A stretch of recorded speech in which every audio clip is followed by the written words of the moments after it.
PK, you probably don't remember this, but during the Sandy Relief charity game, I was walking down the alley with you, and you were talking about what it was like to be around all those players and soaking it in and learning what it meant to be a leader. Now, fast forward 5 years, captain of an all-star team, one of the faces of the NHL. Can you reflect back on that moment, and now you're that guy? Well, I think that it's what was special about it was just how many guys were kind of taking it upon themselves to step up and show that leadership. And I think that's the cool thing about playing in the NHL compared to all the other leagues is that when we're finished, basically killing each other on the ice, we get together as friends and we watch each other's backs and we do what's best for the game. And I think that that's what the All-Star Game is all about, is growing the game. And you see a ton of leaders and guys that come in, whether you're from the Central Division or Atlantic Division, we all come together for the greater good of the league. And the All-Star Game, personally, I think that the NHL All-Star Weekend is the best out of all the sports, especially with the new 3-on-3 and stuff. It's quite enjoyable for the fans. But to be a part of that event was pretty special, and I guess you could say I'm excited definitely to be in this position now. Yeah, hi, PK, Connor. This is actually for both of you over here. Are you guys going to be watching the Olympics, and with what interest? I mean, do you have friends on the team? Any side wagers? Basically kind of unexpectedly being spectators here. I mean, what are you looking forward to, if anything, there? I think just to see how it plays out, honestly. Obviously we'll still be watching the Olympics. I'm looking forward to it. I think every year for me, obviously, being a hockey player, the hockey is what I watch for, and so I'll still be watching. There's still so many good names on many teams. I mean, I look at the roster Canada was able to put together, and it's still pretty good. You see some of the names and kind of taken back by how many good players there are still around the world that aren't playing in the NHL. I mean, hockey is such a big sport that there's so many players around the world, and I think we can forget that sometimes. It's still going to be a good tournament, I think. Yeah, I agree with them. I think there's a lot of great players that are playing, and it's true, you do forget sometimes how good the NHL is, and you realize that when you see how many great players aren't playing in the NHL. So I think it's going to be great as well. Front left. PK, hockey is known as a very kind of team-heavy game. A lot of aspects are about the team. How does a weekend like this demonstrate the individuals and the personalities that the NHL has to offer? Oh, just having fun. I think the NHL's done a good job of making the players feel more comfortable coming to these events. And that's the most important thing, because when you're comfortable, that's when you can just be yourself and have fun. And, kids that come want to see guys like Connor McDavid and Crosby and Kane and watch them put on a show. And the more you can make those players feel comfortable, the greater the show is going to be, in my opinion. And I think the NHL's done a pretty good job of that over the past couple of years. Back left. This one's for Connor and PK. There's been a lot of talk about the standard of goalie interference calls and the consistency. Where do you guys stand right now, and what do you think needs to change there, if anything? This is the All-Star Weekend. We're here to have some fun. I'm not going to comment too much on that. I said my thing about it the other night, and I'll leave it at that. And just here for the All-Star Weekend, and that's that. He's the captain. I'm going to stick behind him. Standing up on the left. For both of you, please. With as many first-timers here, many young guys here, and also some of the veteran stars that have been around for a while, are we at a certain kind of perfect crossroad of young and older generation blending together?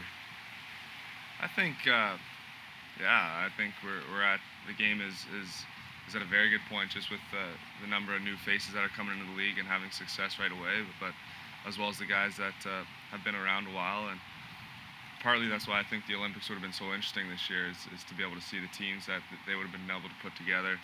You look at the States, they would have Kane, Eichel, Matthews. Canada could have put together a pretty special team as well. Finland, Sweden, you name it. I think the game is just at a good point, like you said, with the young and the I won't say older faces, but the more veteran guys.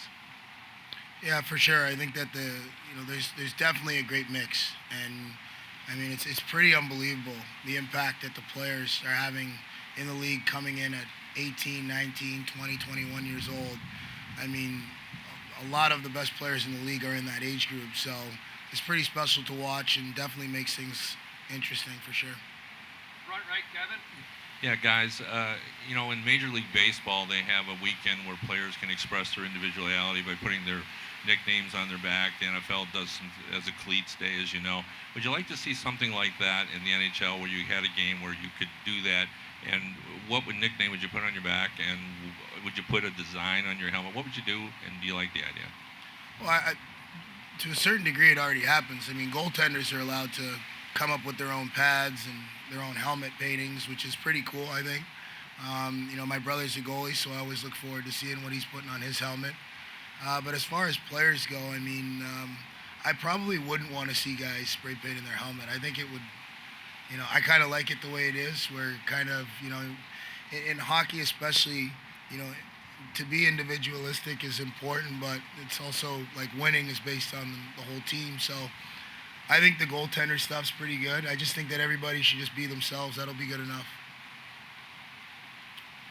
I don't think you could answer it much better. I think it's good the way it is. It's been that way for 100 years, and I think we should just leave it that way. Back right, standing up. The fans seem to really enjoy the 3-on-3 competition. That's the all-star format. As far as regular hockey games, do you prefer the 3-on-3 over the shootout to determine the winner? I prefer 3-on-3 when Connor's not on the ice on the other side. Anybody else? No, I think the 3-on-3 is pretty exciting. Like I said, the game's probably never been as fast as it's been now, and it's pretty exciting to watch. And I think games have been ending in 3-on-3 a lot. So I think it's great. I think it's great for guys like him that play the game with a ton of speed and skill. I mean, you get to see them make some special plays. I mean, watching a player like him skate from one end all the way to the other and score a goal is something that we weren't used to seeing. We missed in the game for a long time. So I think the 3-on-3 brings that element back in, and it's exciting to watch for sure. Yeah, 100% I agree. I love the 3-on-3 personally.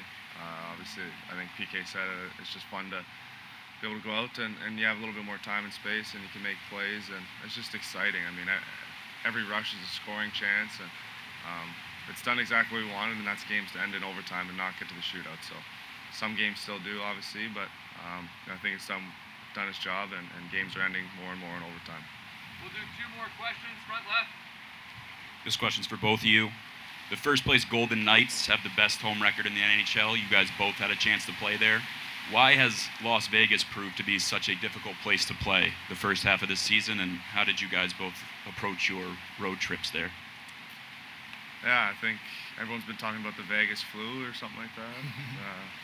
I don't know what that's all about, but we were there on a back-to-back, so we were a little bit fortunate that it was a little bit easier to get some sleep the night before, and we had our 5-day break after the game, and so we were able to hold off. But we got in there. It's a tough building to play.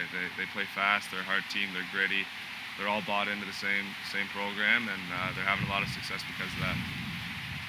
Yeah, you know what? I think that when you look at their team, it's a perfect example of kind of what the NHL is all about today. And they may not have all the biggest names on that team, but if you work hard and you play with kind of speed and attitude in this league, you can win hockey games. And they're a team that's kind of come together, I think, with the expansion draft. And, a lot of people didn't think that they were going to be that good. I think that actually brought them together a lot quicker. And we've seen it. They're the real deal. They're a good team. So, I mean, we've only beaten them once this year. We've lost to them twice. I think that they're a team that's going to be there come the Stanley Cup playoffs.